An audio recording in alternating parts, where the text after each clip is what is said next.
자, 그리고 이제 탄핵 찬성파에 대한 조치를 해야 된다 이런 주장까지 있다는 보도가 있었는데 의원님께서는 어떻게 들으셨습니까?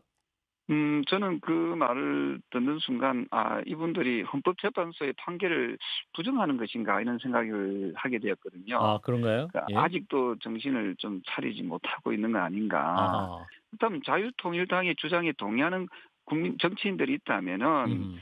그분들은 자유통일당을 자통당으로 옮기는 것도 한 방법이다라고 생각을 합니다. 예. 저는 헌재에 수긍하지 못하는 그런 정치인들은 국민의힘에 남아 있을 이유가 없지요. 윤석열 전 대통령이 파면되자 국민의힘은 국민들에게 사과했습니다. 국민 여러분들께 진심으로 사과드립니다. 여당으로서의 역할을 다하지 못한 데 대해 책임을 통감합니다. 그런데 집권 여당으로서 윤 전 대통령의 비상계엄에 대해 사과한 게 아니라 국회를 장악한 야당의 정치적 폭거를 막지 못해서 반성한다고 설명하며 끝까지 야당 탓을 이어갔습니다.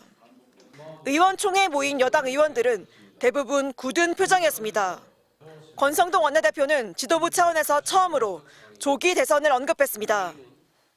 피와 땀과 눈물로 지키고 갖고 온 대한민국의 미래를 위험천만한 이재명 세력에게 맡길 수 없기 때문입니다. 지도부가 필승을 위한 단결을 주문했지만 여당은 패배감에 휩싸인 분란 분위기입니다. 비공개 의원총회에선 우리는 패족인데 대선을 이길 수 없다. 심지어 여당이 후보를 내지 말고 국민 추천을 받자는 주장까지 나왔습니다. 당론을 어긴 의원들에게 조치를 취해야 한다. 총선에 참패한 책임자가 다시 당권을 잡고 대통령과 갈등을 빚었다며 탄핵에 찬성한 의원들이나 한동훈 전 대표에 대한 비난도 이어지면서 갈등의 골도 재확인했습니다. 우리 의원들이 대통령 탄핵에 앞장섰어요. 지금도 저 안에서 같이 못 앉겠다는 사람들 많습니다. 현재 친윤 지도부로 선거를 치러야 하는지를 두고도 논란이 불거졌습니다. 공개적으로 지도부 사퇴 요구가 나왔고 권영세 비대위원장도 지도부 거취를 논의해달라고 당부했지만 마땅한 대안을 찾기가 힘든 상황입니다.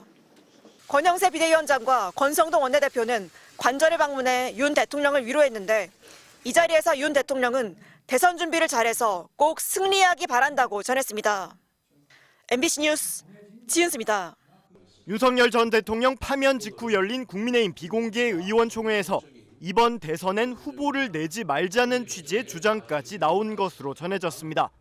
연합뉴스TV는 국민의힘 한 의원이 오늘 국회에서 열린 의원총회에서 비상계엄과 윤 전 대통령 탄핵에 대한 당의 책임을 지적하며 이같이 말했다고 보도했습니다.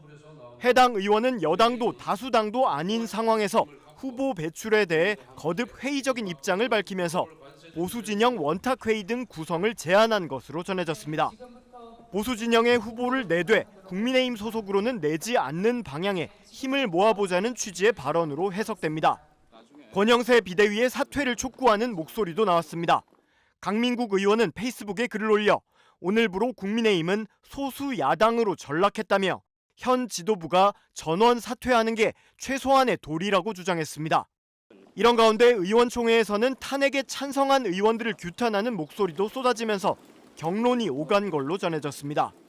일부 참석자는 당론을 어기고 언론 등을 상대로 해당 행위를 한 의원이 대선 전국에 도움이 되겠냐며 탄핵에 찬성한 의원들에 대한 당 차원의 조치가 필요하다고 촉구한 걸로 알려졌습니다. 김상훈 국민의힘 정책위 의장도 탄핵을 찬성한 의원 중에 자꾸 본인 의견을 언론에 피력하면서 당내 결속을 해쳤다는 이야기가 있었다고 전했습니다.